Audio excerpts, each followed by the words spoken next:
We coined him the Gorilla Groom because Andrew had an opinion for everything. Everything.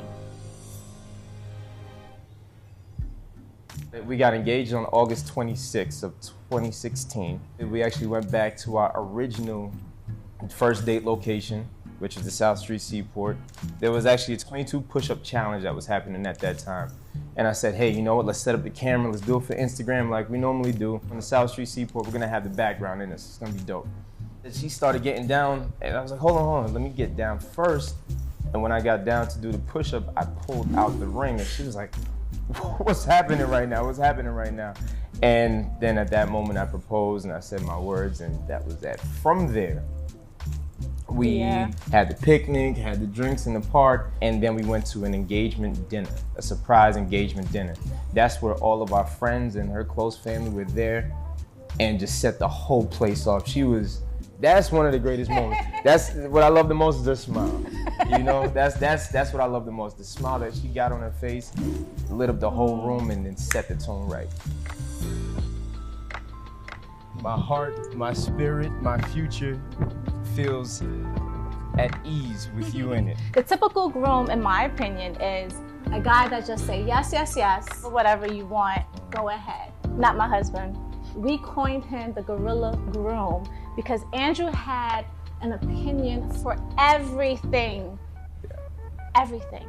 It matters. From the table setting, from the knives, from the venue, like the jewelry that our bridal party wore, like everything. But it mattered. And as the bride, I took no offense to it because it was actually helpful, because it settled a lot of my thoughts, whether should I do A, should I do B? Right. He had an opinion, so it helped. The dress embodied old Hollywood. Yep. So once I told him the theme will be old Hollywood, he then made sure that his tux went into that theme, and we made sure that the girls, the bridesmaids and the groomsmen went into that theme, and then everything else just started falling into place. And credit to the team at Marina Del Rey as well, because they really had a fantastic team there. And the moment we pulled up, and when we saw the water looking over the two bridges, I was sold at that point. And the team at Marina Del Rey held us down and made us feel confident once we said, it's our day, we're gonna let go now, and we're gonna be That was hard to let go. It was hard to let go. Type A personality, A++ personalities.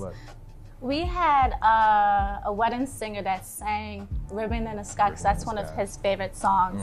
It was incredible. My walk was long. It was a long walk. Coming down steps.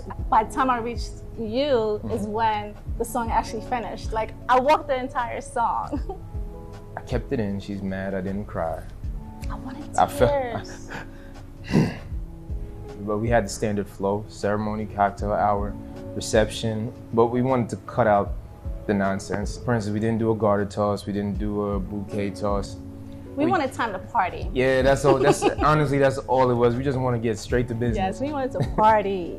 The food itself was incredible. So Marina Del Rey, they're an Italian catering company. The food was so good that we did 3 food tastings. We kept bringing different people as an excuse. Our cocktail hour was the bomb. So we heard. So we heard. But we knew what the menu looked like. They had sushi station, American station, Chinese station. Shrimp. There was so much food, and we didn't taste not a lick. Not a lick. Wedding day, you get dragged. Hey, picture, moment. So you're trying to create all these moments for memories, but then forgetting to stuff your belly.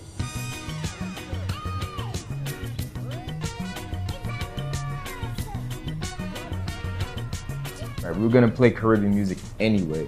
We know everybody's gonna grab a flag or grab something off the table and try and wave it in the air at every song that we play anyway. So we say, you know what, let's piece it together with a whole environment, with a background to it. So that's where the Stilt Walkers came in. Each guest had their own specific flag. So whether you was from Trinidad, whether you was from China, Ecuador, Colombia, Jamaica, Antigua, it's just gorgeous just seeing the United Nations just waving in. All at the party. I need you right here.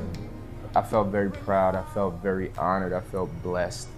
It was beautiful just to have our families there to witness it, and to say that I'm actually at this point where I have the one that I've chosen. I have somebody in my life now to call my own for the rest of my life. All of those things really just came as a culmination of emotions, and I was just like, wow, wow. It's just a big wow factor. Yeah, yeah.